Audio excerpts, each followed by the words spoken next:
removal dredges operated as normal today. However, overburden works on the Morwell Open Cut was shut down when the number 10 dredger was partially buried by this morning's landslide. 4 crew members were removing overburden on the west side of the open cut around 2:30 this morning when the dredger struck an ancient fire hole, sending more than 50,000 tonnes of loose clay down the face of the mine. The material in the fire hole is very fluid. It's a bit like porridge.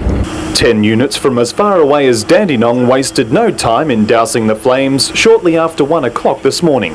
Night staff were immediately evacuated after the first explosion in a screw conveyor at the base of the factory.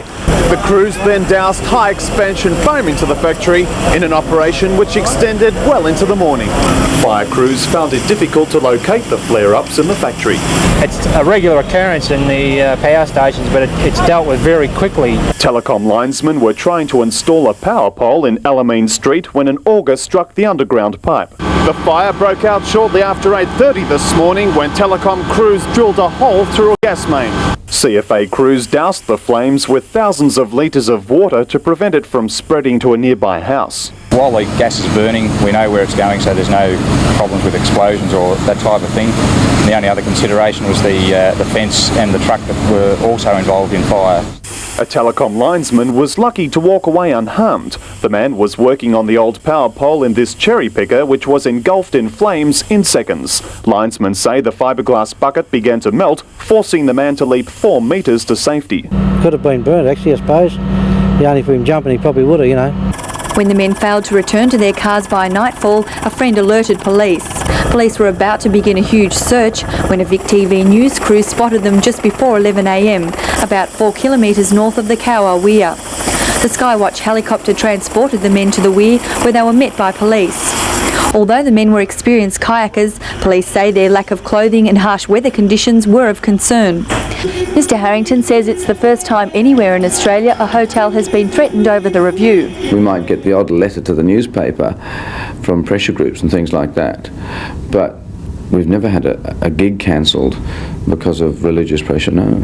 Members of the review say it's unfair their occupation has been singled out. We do it for ourselves, we do it for the people that enjoy entertainment. Nudity is like an art. John Anthony Smith and Matthew Lee Stewart, both from Denali, appeared in Maryborough Magistrates Court to face several charges, including unlawful exhumation of a body. Smith's lawyer, Andrew Capel, told the court the offence had occurred while his client and Stewart were under the influence of alcohol and the drug Rohypnol. Mr Capel told the court his client had a scattered memory of the night and couldn't shed any light on where the missing hand might be. Magistrate Tim McDonald said, taking into account that all had been presented and that the right hand had not been found, he could not, however, impose imprisonment for the offences under the Cemeteries Act. Stewart was fined $4,500 for unlawful exhumation of a body, while Smith was fined a total of $6,000. The Sandown 500 is a major event on the Australian Touring Car Championship circuit and is hotly contested by the top racing teams. The race is regarded as a must-win by the big teams as they prepare for the annual Bathurst race in October, and it's a last chance to iron out any problems. But for Castlemaine's David Parsons, it's a chance to prove his abilities against the sport's top drivers, which is no mean feat because the race is only David's 4th in the Group A touring car class. I'd just like to bring the thing home today because it's a big day for us, and we didn't qualify as well as we would have liked to have. If we can just sort of come home in the top 10, I'll be more than happy. David's co-driver for the 500-kilometre event was veteran John Goss, who won the event in 1972. So I'm pretty pleased to be given an opportunity here with David's team to come back and compete again in Victorian motorsport. While David Parsons is new to Group A racing, his performance in his first 3 events has been enough to make some of the top drivers sit up and take notice. If he keeps his nose clean, and I see no reason why he won't, and he circulates all day, the guy will absolutely finish up in the top 10, maybe top 6. Dave's been doing a good job lately, and I hope I can beat him.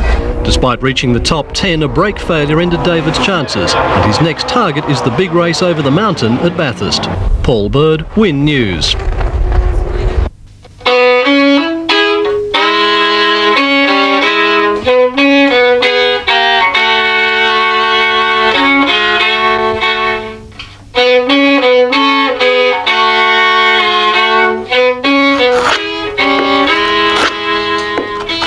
When I was still at school, I was playing guitar and violin and working in a local music shop doing repairs on acoustic instruments, and because I was supposed capable with my hands and had an interest, I started working with a couple of violin makers in Australia, and then went overseas to London to do a course there.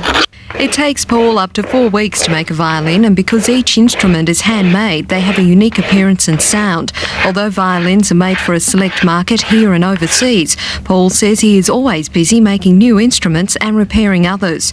He gets his ideas for new designs from London, but says he still sticks to the traditional way of making the instruments, right down to the timbers he uses.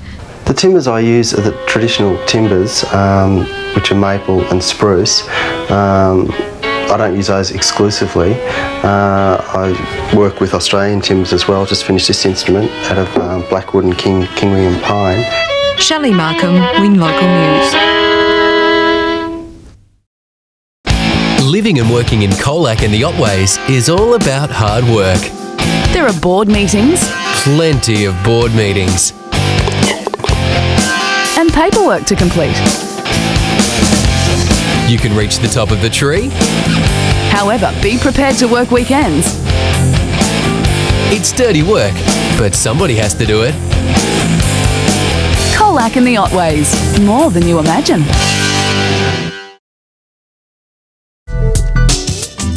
This winter, you can enjoy double time at the Victoria Apartments Port Fairy. When you stay and pay for 2 nights, you get 2 extra nights free. Or pay for 3 nights and get 3 extra nights for free. If you need a longer break, pay for 4 nights and get 4 extra nights free. This offer is limited. Double your time at the Victoria Apartments, Bank Street, Port Fairy.